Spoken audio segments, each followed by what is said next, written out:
সকাল থেকে শরীরটা না একদম ভালো লাগছিল না, তো তাই জন্য সকালে বেশ অনেকক্ষণ বসেছিলাম। আর অনেকক্ষণ বসে থাকার পর তারপর ভাবলাম যে না, আর বসে থাকলে চলবে না। যতই শরীর খারাপ হোক, সংসারের কাজকর্মগুলো তো করতেই হবে। তো তাই জন্য এই যে এখন বসে গেছি সবজি কাটতে।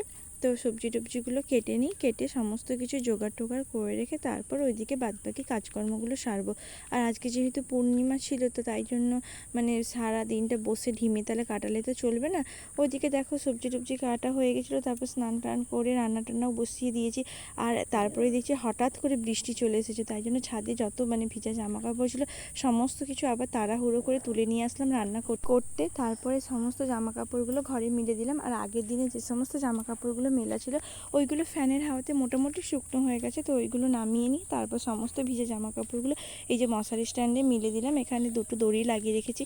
আর তারপর দেখলাম বেলার দিকে আবার রোদ হয়েছিল, তাই জন্য ভিজা জামা কাপড়গুলো আবার তুলে নিয়ে গিয়ে ছাদে মিলে দিয়েছিলাম। আর তারপর রোদ হয়েছিল যে আর বৃষ্টি আসেনি, তো তাই জন্য জামা কাপড়গুলো খুব ভালো করে শুকনো হয়ে গেছিলো। তারপর সমস্ত জামা কাপড়গুলো এই যে এখন সন্ধ্যাবেলায় বসে ভাঁজ করে নিচ্ছি।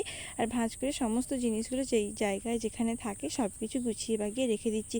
আসলে ছোট ঘরের মধ্যে তো সমস্ত কিছু গুছিয়ে বাগিয়ে না রাখলে জিনিসগুলো দেখতেও খুব বাজে লাগে আর খুব অগোছালো হয়ে থাকে। তো গুছিয়ে বাগিয়ে রাখলে অল্প জায়গার মধ্যে জিনিসগুলো রয়েও যায় আর খুব পরিপাটিভাবে থাকে, তো দেখতে সুন্দর লাগে।